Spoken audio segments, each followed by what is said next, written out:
Hello guys, once again welcome to my channel B.Ed classes by Sunita चौकसी। भाषा और संस्कृति foundation course BA, BSc, BCom, BBA प्रथम वर्ष के सभी विद्यार्थियों हेतु इकाई 3 से मैं आपके लिए लाई हूँ अनेक शब्द के लिए एक शब्द। इसके पूर्व में संपूर्ण कोर्स को कराया गया है इकाई 1 और इकाई 2 को, जिसमें प्ले लिस्ट पर जाकर आप देख सकते हैं। फाउंडेशन कोर्स फर्स्ट ईयर की प्लेलिस्ट बना दी गई है भाषा और संस्कृति के नाम से, आप देख सकते हैं। तो आइए देखते हैं अनेक शब्दों के लिए एक शब्द क्या प्रयोग होगा।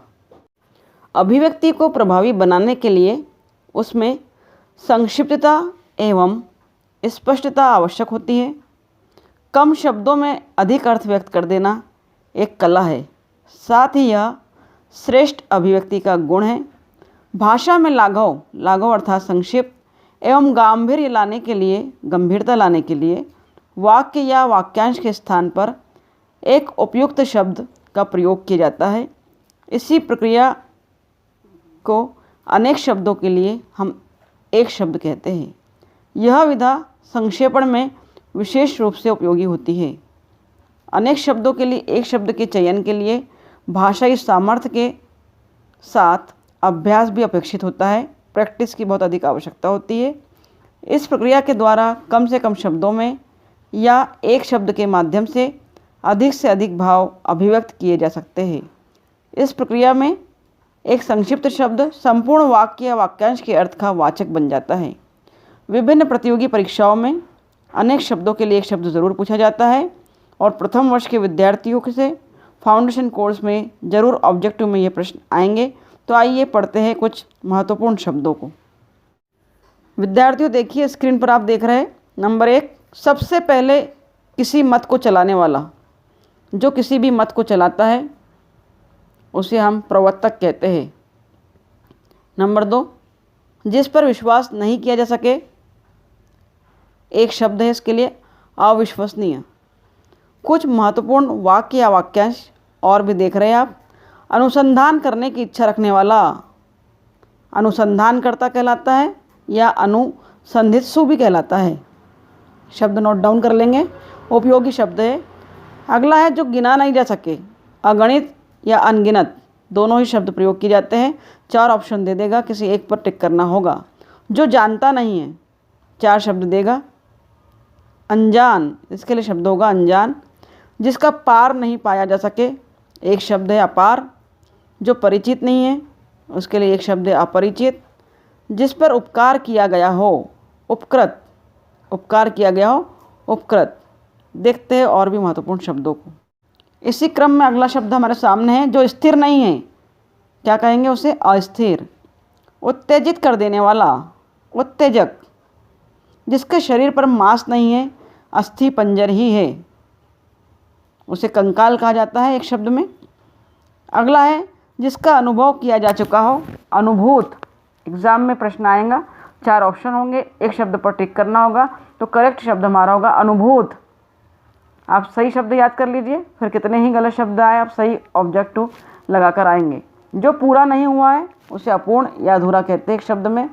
जिसका चरित्र उदार है, उदार चरित्र। जिस पर अधिकार प्राप्त किया जा चुका है, अधिकृत।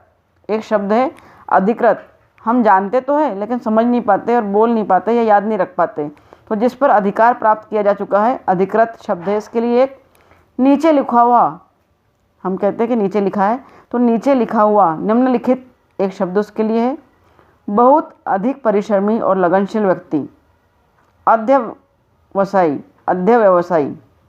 कहलाता है एक शब्द में। ऊपर कहा हुआ, उपर्युक्त। नीचे के लिए हमने बात की निम्नलिखित, वैसे ऊपर के लिए उपर्युक्त एक शब्द प्रयोग होता है। जिसका अपमान हुआ है, एक शब्द अपमानित। और किसी की हंसी उड़ाना, उसे कहते हैं हिंदी में, शुद्ध हिंदी में उपहास। आइए देखते हैं और भी महत्वपूर्ण शब्द जो परीक्षा में पूछे जा सकते हैं। नेक्स्ट वर्ड है हमारे लिए जिसका आदर नहीं हुआ है, अनादरत। अनादरत एक शब्द है। जिसकी उन्नति हो चुकी हो, उन्नत।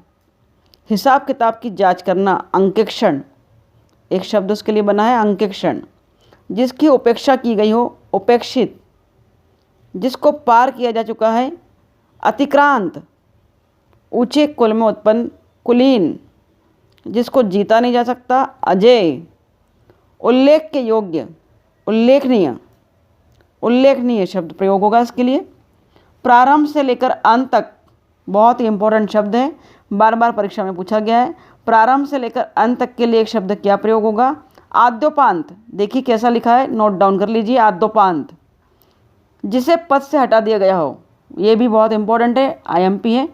पदच्युत, पद आधा लिखेंगे आप, पदच्युत, जिसे पद से हटा दिया गया हो।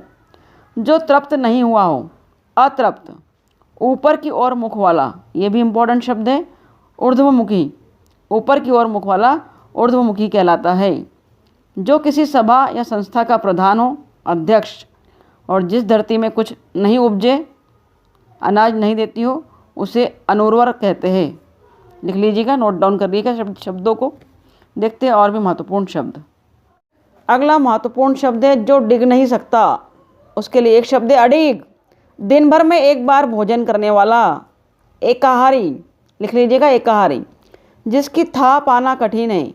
अथाह, मतलब जिसके बारे में हम जान नहीं सकते कि क्या सोच रहा है, क्या समझ रहा है, उसे कह सकते हैं अथाह। उपकार के बदले में किया गया उपकार, प्रत्युपकार, एक शब्द है उसके लिए, प्रत्युपकार, जिसका मूल्य नहीं दिया जा सकता, अमूल्य, जिसमें किसी एक ही अंग पर जोर दिया गया हो, एकांगी, जिसकी तुलना नहीं की जा सकती, अतुलनीय।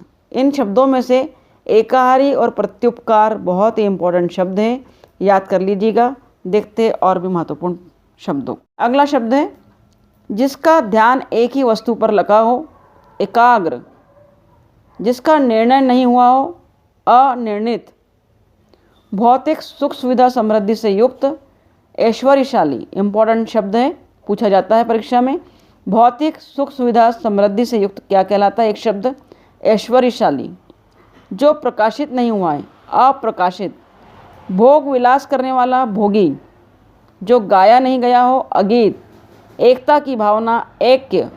बेचैनी का भाव, अकोलाहट, और इच्छा पर निर्भर, ऐच्छिक। इन शब्दों में अकोलाहट बहुत इंपॉर्टेंट है, निशान लगा लीजिए। देखते हैं महत्वपूर्ण शब्द को।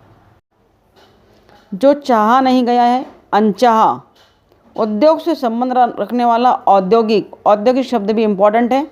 जो कहा नहीं गया, अनकहा। जो पैसा खर्च करने में कंजूसी करे, कृपण, या कंजूस भी कह सकते हैं एक शब्द में। जो सहा नहीं जा सके, असहा। कैसे लिखा है देख लेंगे। जो किसी कार्य में लगा हो, कार्यरत। महामूर्ख व्यक्ति, जड़, जड़ कहलाता है एक शब्द में। काम करने वाला, सक्रिय, कर्मशील। जनता द्वारा संचालित शासन क्या कहलाता है? नहीं दे पाते उत्तर प्राय बच्चे। एक शब्द में उत्तर होगा जनतंत्र। वह बाहरी कोठरी जो मकान में घुसने के पहले पड़ती है, उसे शुद्ध हिंदी में एक शब्द में कहा जाता है ड्योढ़ी। देख लीजिए कैसा लिखा है। आगे देखते हैं और भी जो परीक्षा में आ सकते हैं शब्द। जिसका जन्म जल में हुआ हो, जलज, इंपॉर्टेंट है जलज। ढिंडोरा अथवा मुनादी फेरने वाला, ढिंडोरची। जल थल दोनों जगह रहने वाला, उभयचर, बहुत इंपॉर्टेंट शब्द है। उभयचर, जो जल और थल दोनों जगह रहने वाला होता है, उसे उभयचर कहा जाता है। जाति से निष्कासित, जातिच्युत या जाति बहिष्कृत कहलाता है। द्रव पदार्थ का नीचे की ओर सरक जाना, ढलना कहलाता है। जीने की इच्छा, इंपॉर्टेंट शब्द है, फिर से निशान लगा लेंगे। जिजीविषा, एक शब्द उसके लिए बना है, जिजीविषा। तलवार का प्रहार रोकने का गोल आकार का शस्त्र, ढाल। जो बहुत जानता हो, बहुज्ञ। तेज चलने वाला, तिरुगामी या द्रुतगामी, फिर से इंपॉर्टेंट शब्द है, परीक्षा में पूछा जा चुका है, तिरुगामी, द्रुतगामी। जिज्ञासा रखने वाला व्यक्ति, जिज्ञासु कहलाता है। देखते हैं और भी परीक्षा उपयोगी शब्दों को। अगला महत्वपूर्ण शब्द है ढोल बजाने वाली स्त्री, ढोलिनी कहलाती है। जिसकी उपमा ना हो, अनुपमेय कहलाती है। लिख लेंगे शब्दों को। अनुपमेय कैसा लिखा है? इंपॉर्टेंट है, आया है। जो भेदा ना जा सके, अभेद्य, इंपॉर्टेंट है। महल के भीतर का भाग, अंतपुर, पुनः इंपॉर्टेंट है, वेरी IMP में लगा लेंगे। महल के भीतर का भाग अंतपुर कहलाता है, लिख लेंगे। जो किसी कार्य अथवा चिंतन में डूबा हुआ हो, तल्लीन, एक शब्द है उसके लिए, तल्लीन। जिसमें झंकार हुई हो, झंकृत। जो चोरी छुपे माल ले जाता लाता हो, वो तस्कर कहलाता है, इम्पॉर्टेंट है, तस्कर लिख लेंगे, पूछा गया है। घनी और कांटेदार झाड़ी अथवा पौधे झंकार कहलाते हैं। ऋषि मुनियों की तपस्या करने की भूमि तपोभूमि कहलाती है। ये शब्द भी परीक्षा में पूछा जा चुका है। आइए और भी महत्वपूर्ण शब्दों को देख रहे हैं। तपोभूमि के पश्चात हम बात करते हैं वह तेज आंधी जिसके साथ वर्षा भी हो। झंझावात उस समय का अर्थात तत्कालीन, उस समय के लिए हम बोलते हैं तत्कालीन, ये उस समय की बात है तो तत्कालीन समय की बात है, इस तरह बोला जाता है। तो जब भी उस समय का एक शब्द है तत्कालीन। अन्य से संबंध न रखने वाला अनन्य, जो तर्क करता हो तार्किक, जो अपनी धुन के सामने किसी के न सुने सनकी। वह स्थान जो दोनों भ्रुकुटियों के मध्य है, भूमध्य, इम्पोर्टेंट शब्द है भूमध्य। और अंतिम शब्द है आपके सामने जिसका वर्णन ना किया जा सके, अवर्णनीय। तो स्टूडेंट्स, ये फाउंडेशन कोर्स के अनेक शब्दों के लिए एक शब्द थे। आगे और भी पर्यायवाची या विलोम शब्द आपको दिए जाएंगे, तो बने रहिए हमारे चैनल के साथ और देखते रहिए। और अगर वीडियो आपके लिए उपयोगी है तो इसे अपने दोस्तों से शेयर करें, लाइक करें, कमेंट करें, सब्सक्राइब करें। Thank you very much for watching my video. Thank you very much.